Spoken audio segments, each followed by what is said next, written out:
오늘 본문이 요한계시록 9장인데요.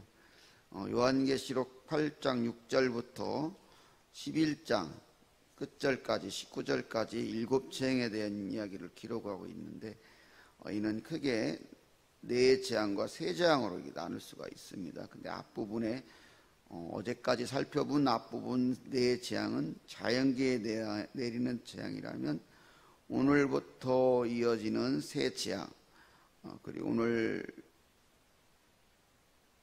그 두 화와 그리고 내일 또 남은 3번째 화, 이 3재앙은 사단과 그의 세력에 의하여 인간에게 내려지는 재앙이라고 할 수 있습니다.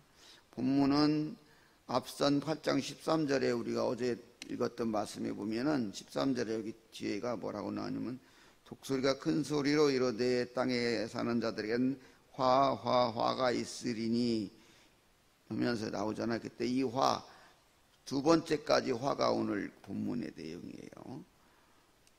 그래서 첫 번째 화는 1절에 11절에 나오는 내용으로 다섯 번째 나파르 재앙인 황충의 재앙으로 첫 번째 화로 나오고, 그 다음에 13절부터 21절까지 여섯째 나파르 재앙인 둘째 화를 통해서 세상의 사람의 3분의 1이 죽임을 당하게 되는 전제의 재앙이 나옵니다.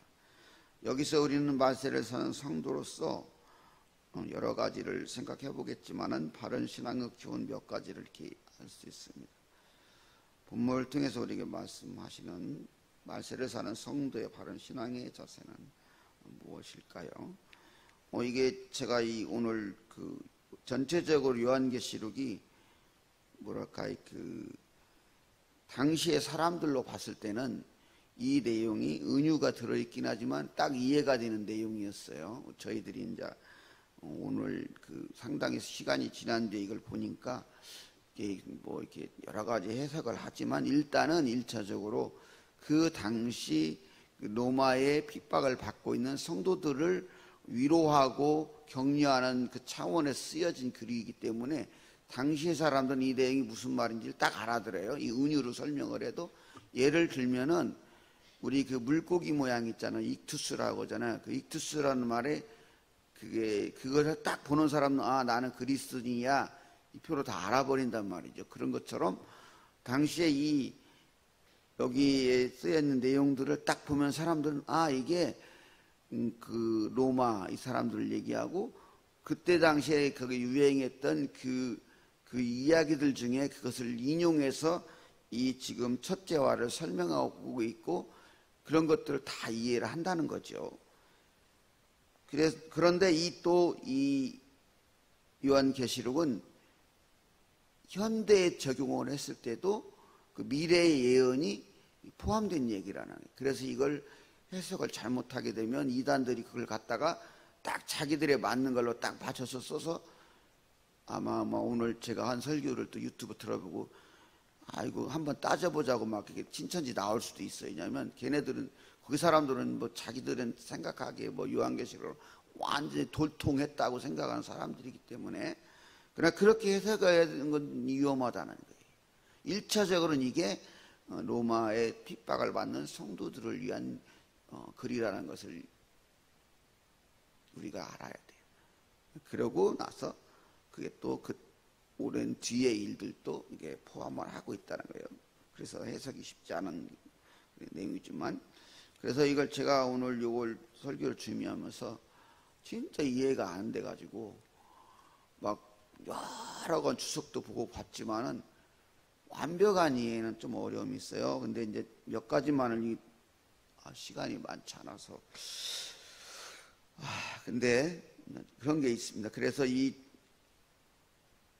일단은 그 본문을 통해서 우리가 얻을 수 있는 교훈은, 첫째는 하나님의 인침을 성도는 받아야 된다 이거예요. 두 번째 1절 12절 내에 나오는 내용인데, 첫 번째 화인 황충의 재앙은 표면상으로 이렇게 딱 보면은 메뚜기 재앙을 말하는 것 같아요. 그런데 의문스러운 게 보면 4절의 말씀이에요. 4절 읽으면 뭐라고 돼 있어요? 그들에게 이르되 땅에 풀이나 푸른 것이나 각종 수목은 해하지 말고 오직 이마에 하나님의 인침을 받지 아니한 사람들만 해하라 하시더라. 메뚜기는 기본적으로 뭘 먹어요? 식물을 먹어요. 메뚜기가 지나가면 그 조그마한 풀 하나도 안 남아버리거든요. 그 메뚜기 재앙이 그래서 무서운 건데 그걸 풀을 먹지 마라. 메뚜기에 대한 얘기가 아니란 얘기예요. 메뚜기에 대한 그 그 재앙을 그 이미지를 갖다가 다른 얘기를 지금 하고 있는 거예요, 본문이. 그래서 어려움이 있는 거예요, 해석이. 그런데 이 그 4절과 이런 것들을 통과하고 봤을 때 이 이야기는 사탄의 무리들인 귀신들이 큰 권세를 가지고 하나님께 인침받지 못한 불신자들의 심령을 정복하고 파괴하는 재앙을 이렇게 설명하고 있는, 그러니까 정신적인 그 점령이에요. 일단은 이 사탄이, 그것이 마치 그 메뚜기가 이렇게 쓸고 가는 것처럼 우리들의 그 마음을 그렇게 황폐하게 만든다는 것을 지금 설명하고 있다는 거예요. 다르게 해석할 수도 있어요. 이게 요한계시를 어떻게 다르게 해석할 수가 있는데 이게 더 근접한 해석일 거랍니다. 그래서 사도 바울이 디모데후서 3장 1절 5절에서 말세의 고통한 때가 이르니 사람들이 자기를 사랑하고 비방하며 거역하며 배신하며라고 언급한 것처럼 그들의 심령이 마치 메뚜기 떼의 습격후와 같이 피폐하고 한파하게 될 것이라는 것이 1절에서 12절 메뚜기 재앙의 그 이야기입니다. 그리하여서 이제 이 사람들이 예수 그리스도를 배격하고 하는 배교가 극심하게 되어서 황충의 때의 공격으로 인하여 그러한 공격으로 인해서 타락자들은 더 타락하고 불신은 더 불신의 늪으로 빠지게 된다는 거예요. 그래서 뒤에 쭉 이어지는 내용을 봤을 때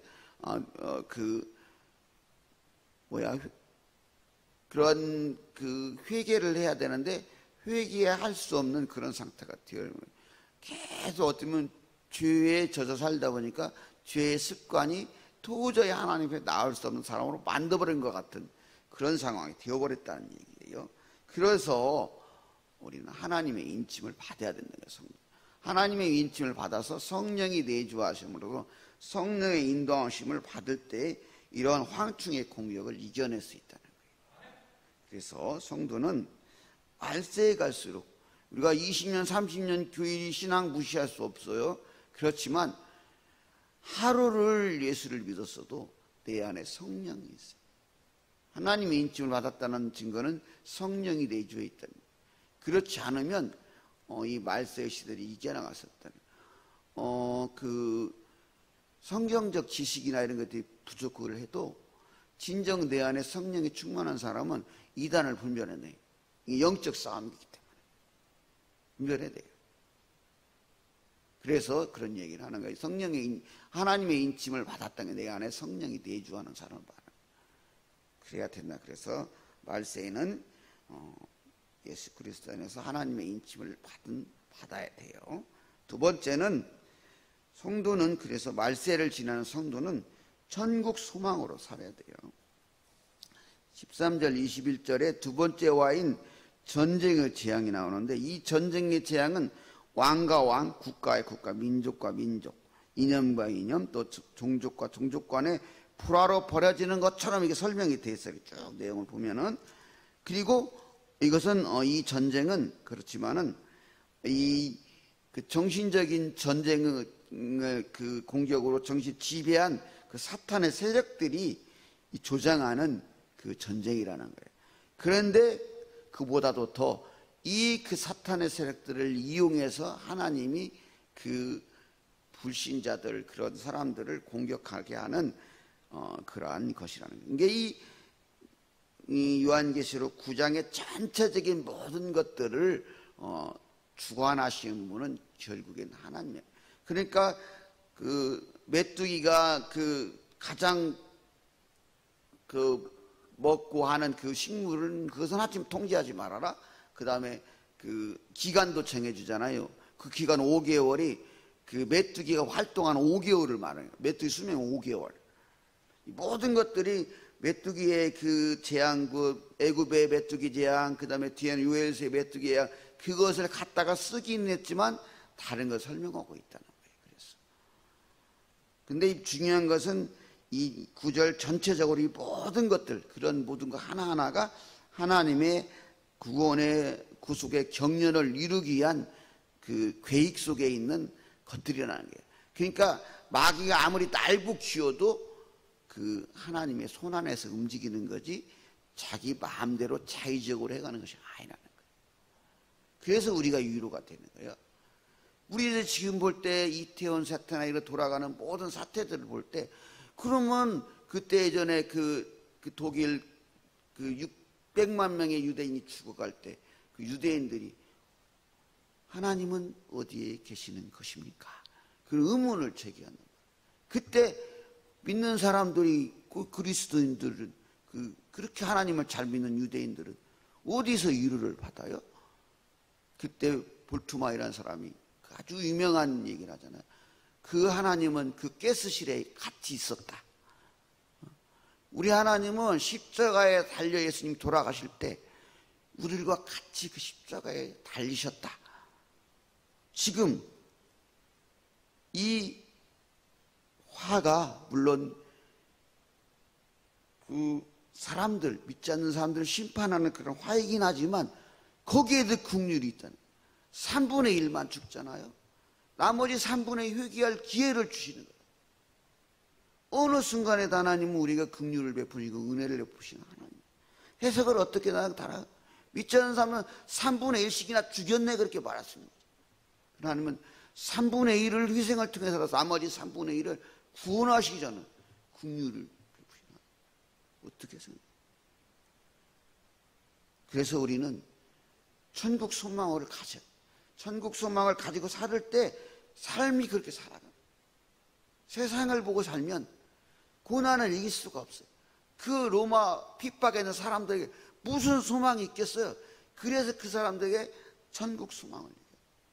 너희들은 천국 소망이 있기 때문에 어떤 큰 고난도 이길 수 있다 얘기를 하는 거예요. 우리도 마찬가지예요.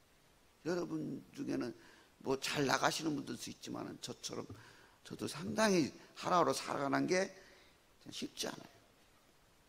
왜냐하면 회사 가서 일을 하면 저도 감당하는 일들이 있거든요. 일이 잘 될 때는 뭐 그냥 회사 막 쑥쑥 나가고 싶은데 일이 꼬여버리면 그냥 일주일 내내 그 일을 해결할 때까지는 스트레스로 가지고 있어요. 인생의 문제들이 다 그렇잖아요. 그렇지만 우리가 그런 것을 헤쳐나갈 수 있는 그 핵심은 그 모든 것들을 다 거치기도 우리는 천국의 소망이 있다는 거예요. 지금 로마의 핍박에 있는 그 큰 고난을 이기는 성도들에게도 천국의 소망을 그래서 얘기하는 거예요. 이렇게 우리는 더 많은 얘기를 할 수 있겠지만 시간의 제약도 있고 이 중요한 핵심 두 가지. 우리는 성도는 하나님의 인침을 받아야 되고 말세를 사는 성도일수록 그 다음에 마라나타 우리 주 예수 오시옵소서 속히 오시옵소서 천국 소망으로 살아야 됩니다. 앞에서도 말한 것처럼 요한계시록에 보면 1차적으로 로마의 핍박하에 극심한 그 핍박을 견디는 성도들을 위한 그러한 격려의 글이에요. 그렇지만 또 나가서는 말세를 사는 모든 사람들, 특히 성도들을 위한 경고와 교훈의 말씀이에요. 그래서 우리 요한계시록을 볼 때 이 두 가지 관점을 항상 유지하고 볼 때 잘못된 방향으로 가지 않을 수가 있어요. 그래서 이제 말세가 갈수록 오늘 본 말씀처럼 마귀, 멸망자는 자기의 끝을 알기 때문에 극심한 그러한 모습으로 아주 극렬한 모습으로 나올 거예요. 그렇지만 성도는 그렇기 때문에 더욱 하나님의 인침을 받고 성령의 내주하심을 따라 성령의 인도하심을 바라야 되고 천국 소망을 철저하고 살아가야 하는 것입니다. 그렇게 살아가면서 온전한 믿음을 지키며 구원의 은총을 누리는 우리 봉상교회 성도님들 되시기를 소망합니다.